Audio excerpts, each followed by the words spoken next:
ونحمده نصلي على رسوله الكريم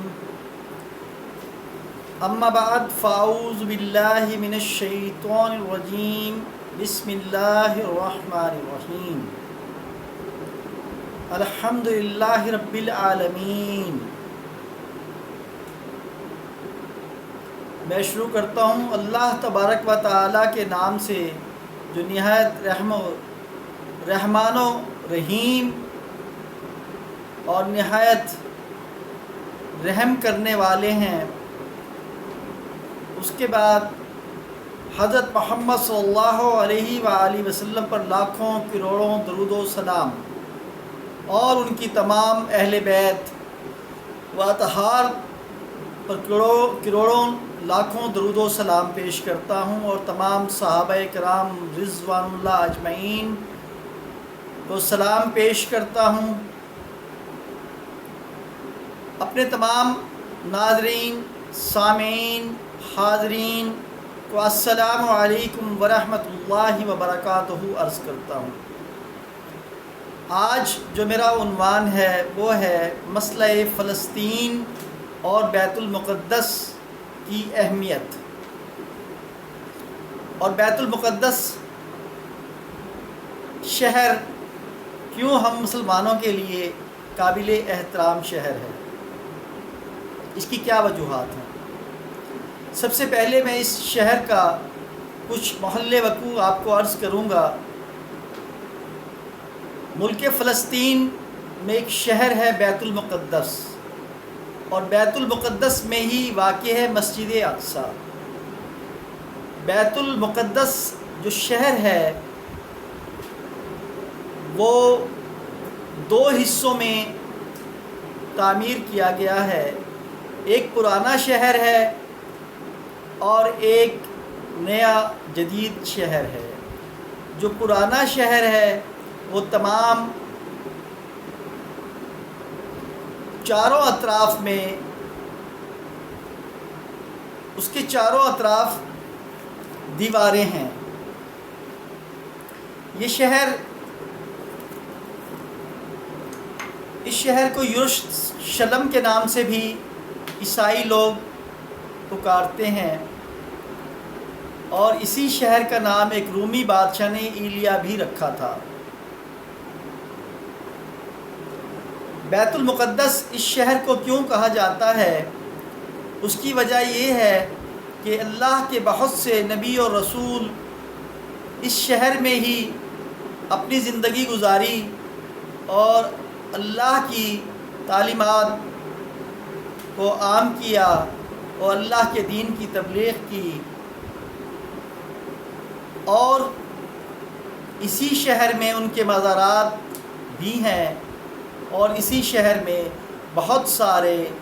اصحاب نبی کریم صلی اللہ علیہ وآلہ وسلم کے اصحاب رضوان اللہ اجمعین کے مزارات بھی ہیں۔ یہ شہر بحیرہ روم سے 52 کلومیٹر کے فاصلے پر ہے، اور اس کی بحیرہ روم سے اونچائی 570 میٹر ہے۔ بحر مردار سے یہ 22 کلومیٹر کے فاصلے پر ہے، اور اس کی بلندی سطح سمندر سے 1150 میٹر ہے۔ بحر احمر سے یہ شہر 250 کلومیٹر کے فاصلے پر ہے۔ اس شہر کے بارے میں پرانی روایات سے ملتا ہے کہ ایک یبوسن قبیلہ اس شہر میں آ کر آباد ہوا، اور پھر 1013 قبل مسیح کو داؤد علیہ السلام نے اس شہر کو فتح کیا۔ ایک حدیث نبوی ہے کہ حضرت ابو ذر غفاری رضی اللہ تعالیٰ عنہ سے مروی ہے، آپ رضی اللہ تعالیٰ عنہ نے نبی کریم صلی اللہ علیہ وآلہ وسلم کو عرض کی، یا رسول اللہ، کرۂ ارض پر سب سے پہلے کون سی مسجد تعمیر ہوئی؟ تو آپ صلی اللہ علیہ وآلہ وسلم نے فرمایا کہ حضرت آدم علیہ السلام سے 2000 سال قبل مسجد حرم یعنی خانہ کعبہ کو فرشتوں نے تعمیر کیا، اور اس کے بعد حرم شریف کی تعمیر کے تقریباً 40 سال کے بعد حضرت آدم علیہ السلام یا ان کی اولاد میں سے کسی نے مسجد اقصیٰ کی تعمیر کی۔ تو اس طرح سے اندازہ ہوتا ہے کہ یہ مسجد کب تعمیر ہوئی اور کس نے اس کو تعمیر کیا، اور اس کی اہمیت کا اندازہ بھی ہو جاتا ہے۔ اس کے بعد حضرت ابراہیم علیہ السلام نے بیت الحرم کی تعمیر کی، اور حضرت سلیمان علیہ السلام نے مسجد اقصیٰ کی تعمیر مکمل کی۔ مسجد اقصیٰ کا قرآن پاک میں 70 مرتبہ ذکر آیا ہے، اور اس کی اہمیت کا اندازہ آپ یہاں سے بھی کر سکتے ہیں کہ حضرت آدم علیہ السلام سے لے کر حضرت عیسیٰ علیہ السلام تک تمام نبیوں کا، رسولوں کا یہ قبلہ رہا، اور ان نبیوں اور رسولوں کے اس دنیا سے تشریف لے جانے کے بعد حضرت محمد صلی اللہ علیہ وآلہ وسلم نے بھی اسی قبلہ کی طرف رخ کر کے نماز ادا کی، اور جب معراج کا واقعہ پیش آیا تو آپ صلی اللہ علیہ وآلہ وسلم نے مسجد حرم سے اپنے سفر کا آغاز کیا اور مسجد اقصیٰ میں قیام کیا، اور اسی قیام کے دوران آپ صلی اللہ علیہ وآلہ وسلم نے تمام انبیاء، رسولوں اور نبیوں کی امامت فرمائی اور نماز ادا کرائی۔ اور اس کے بعد مسجد اقصیٰ کیونکہ ایک چٹان پر واقع ہے، اور اس کے ساتھ ایک چٹان کوہ صہیون ہے، جہاں سے آپ صلی اللہ علیہ وآلہ وسلم نے اپنی براق کے ذریعے آسمانوں کی سیر کا سفر کا آغاز کیا۔ تو اب آپ لوگوں کو اندازہ ہو گیا ہوگا کہ اس مسجد کی کیا اہمیت ہے ہم مسلمانوں کے لیے۔ اس کی وجہ یہ ہے کہ تمام انبیاء علیہ السلام اسی شہر میں آئے، اسی شہر میں آباد ہوئے، اسی شہر میں ان کے مزارات ہیں، اور اسی شہر سے، اسی مسجد اقصیٰ سے آپ صلی اللہ علیہ وسلم نے امامت کے بعد اپنے سفر کا آغاز شروع کیا آسمانوں کی طرف، اور اللہ تبارک و تعالیٰ سے ملاقات فرمائی، اور پھر جب آسمان سے واپس تشریف لائے تو بھی اسی مسجد میں قیام کیا، اور پھر دوبارہ سے الوداعی نماز تمام انبیاء علیہ السلام کو ادا کرائی۔ اس کے بعد تمام انبیاء علیہ السلام اپنی آرام گاہوں میں، اور حضرت عیسیٰ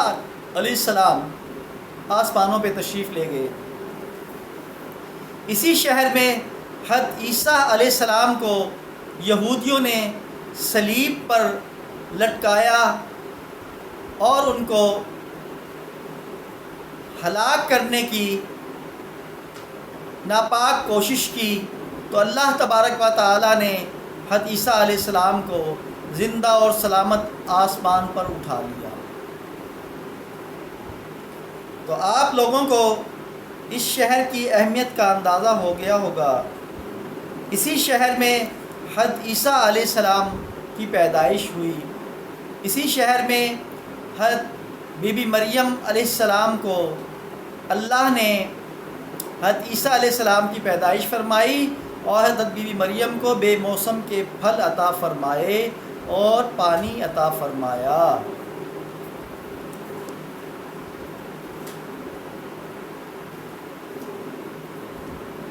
پھر حضرت داؤد علیہ السلام نے مسجد اقصی کی تعمیر شروع کی، لیکن ان کی زندگی وفا نہ کر سکی، تو انہوں نے یہ کام اپنے بیٹے حضرت سلیمان علیہ السلام کے سپرد کیا۔ حضرت سلیمان علیہ السلام نے یہ مسجد انسانوں سے نہیں، جنوں کی ایک جماعت سے تیار کروائی۔ جب حضرت سلیمان علیہ السلام کو یہ پتہ لگا کہ اب ان کی زندگی کے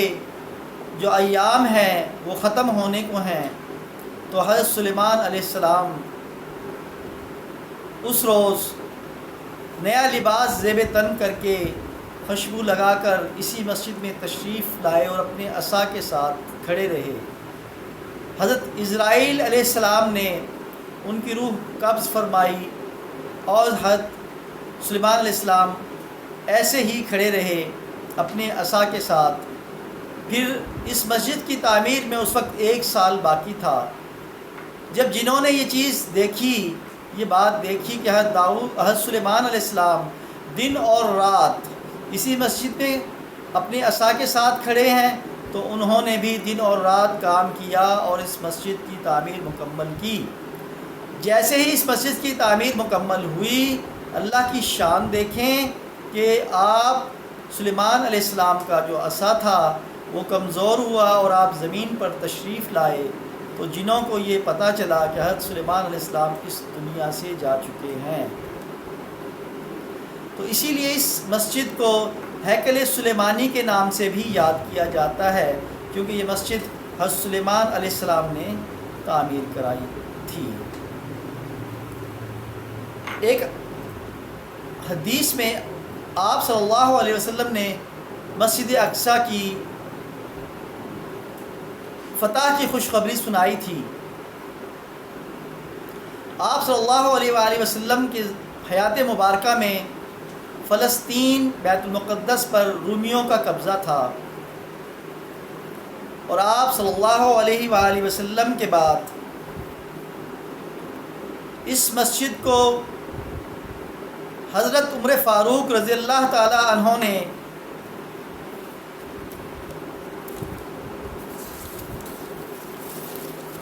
سن 14 ہجری بمطابق 636 عیسوی میں